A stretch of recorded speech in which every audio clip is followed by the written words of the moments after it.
On est rendu maintenant à la dernière étape d'usinage pour notre premier montage. Ce qu'on va commencer par faire, c'est de cacher l'étau. On va aller dans le Levels. On va pouvoir recacher le corps et les deux mâchoires comme ceci. Là, ce qui va nous rester à faire, c'est la finition du contour ici. Si on se souvient, je vais aller voir sur mon plan, les rayons que j'avais ici, c'était des rayons de 250 millièmes. Ce qui fait que je vais utiliser pour ma finition une fraise de 1 quart qui va me donner finalement un rayon de 8. Fait que l'outil de 1 quart va être en mesure de faire comme il faut le rayon de 250 millièmes.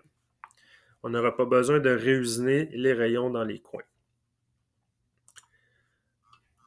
Pour la finition d'un contour, quand on n'a pas besoin de réusiner, par exemple, des coins de rayons plus petits, le contour régulier fonctionne bien. C'est ça qu'on va aller choisir.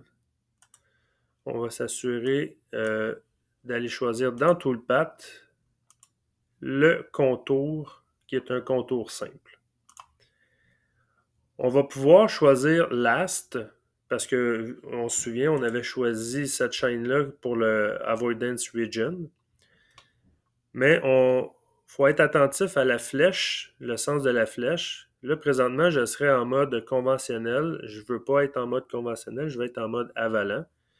Je vais changer la direction avec le reverse. Et je vais également changer l'endroit de ma flèche parce que là, l'entrée va se faire dans le coin. C'est un petit peu... ça peut être un petit peu contraignant. On va le mettre plutôt sur une paroi qui est droite. Je vais choisir tout simplement l'éclair, le dynamique. Je vais pouvoir choisir l'endroit vraiment où est-ce que je veux que mon outil entre en contact. Je vais choisir, mettons, cet endroit-là ici. Je vais cliquer et je fais le crochet. Au niveau de l'outil, je vais reprendre le 1 quart. Je vais m'assurer que c'est mon outil numéro 2 avec les Tool Offset. Vous allez paramétrer les vitesses de coupe et les avances. Dans Code paramètres, on va s'assurer d'être en Where. La compensation à gauche, vu qu'on est en mode avalant. On s'assure qu'il n'y a pas de stock to leave sur les murs et le plancher. On ne fait pas de depth of cut. Le lead in, lead out, on va le modifier. Vous allez voir qu'est-ce que ça donne, mais on va changer le pourcentage de la longueur et du rayon. Parce que 100%, des fois, ça peut faire quand même une longue boucle avant de se rendre au contact de la pièce et il va faire une longue sortie. On pourrait raccourcir pour un souci d'économie de temps. On pourrait le mettre, exemple, à 50% pour la longueur et 50% pour le rayon.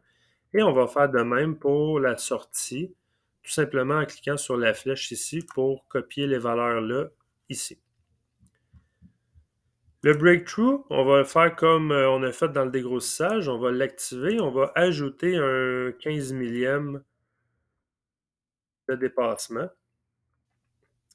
Dans le linking paramètre, encore une fois, la clairance au début et à la fin de l'opération. Tout ça, c'est correct. Au niveau de la profondeur, on s'assure d'être en absolu à moins 125 millièmes. Et on va activer le Coolant également. On fait le crochet et on voit l'entrée et la sortie qui est à 50%. C'est moins grand que 100%.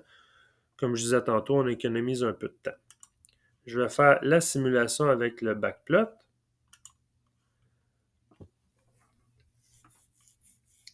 On a la finition du contour et on a la sortie de l'outil et c'est terminé. Je vais aller simuler le tout. Je vais sélectionner toutes mes opérations. Je vais aller dans le Verify.